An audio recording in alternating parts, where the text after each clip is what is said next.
یعنی غصب سے، ڈکیتی سے، سود سے، دھوکے سے، جس طرح آج کل ہم کرتے ہیں، ملاوٹ کرتے ہیں، پھر کم تولتے ہیں، اس طرح دنیا حاصل کرنا، اس کو اللہ کے نبی نے کتا کہا، یعنی طلب، ایسی طلب کرنے والا کتا، وہ دنیا مردار. حالا آپ نے دیکھا ہوگا مردار مرا ہو کتا بھی کھاتا ہے، دوسرا کوا بھی کھاتا ہے.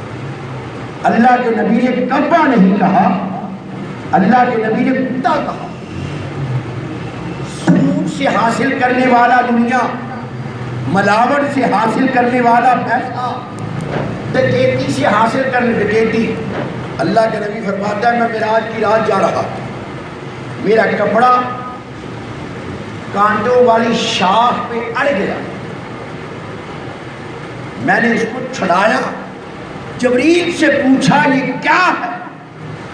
عرض کیا یا رسول اللہ صلی اللہ علیہ وسلم، آپ کے سامنے مماثلت کے طور پر اللہ نے یہ مثال بیان کی، جو آپ کی امت کے رہزن ڈاکو راستے میں کھڑے ہو جاتے ہیں، شریف لوگوں کو لوٹتے ہیں، پیسہ چھینتے ہیں، یہ اس طرح مثال ہوگی. کل قیامت کے دن اللہ ان کو اس طرح کانٹوں والی شاخ کی طرح کر دے گا. یہ معراج کا سبق ہمیں مل رہا.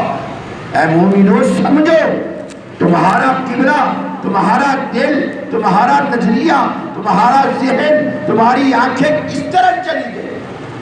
معراج کیا کہہ رہی ہے؟ ہمیں یہ تعلیم دے رہی ہے. معراج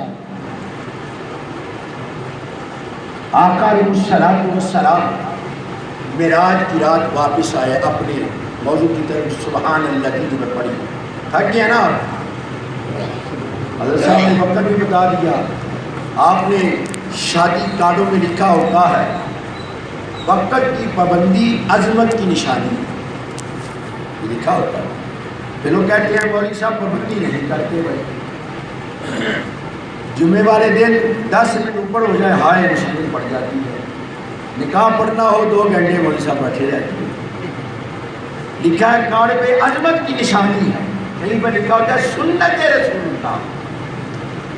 جب ہم نکاح پڑھیں تو پوچھے بھائی حق مار کیا لکھے؟ سنت کے مطابق. اے نوجوان، رات جو تو گزاری مہندی والی وہ سنت کے مطابق تھی. شادی حال کے سامنے آیا جو تم نے وہاں ہلڈر بازی کی سنت کے مطابق تھی. کام چلے گئے، کس ڈگر پر ہم چل پڑے، کہلواتے ہم مسلمان ہیں، معراج کی رات منا رہے ہیں. کبھی نبی کیا کہتے ہیں؟ تیری معراج کہ تو عرش اعلیٰ تک پہنچا.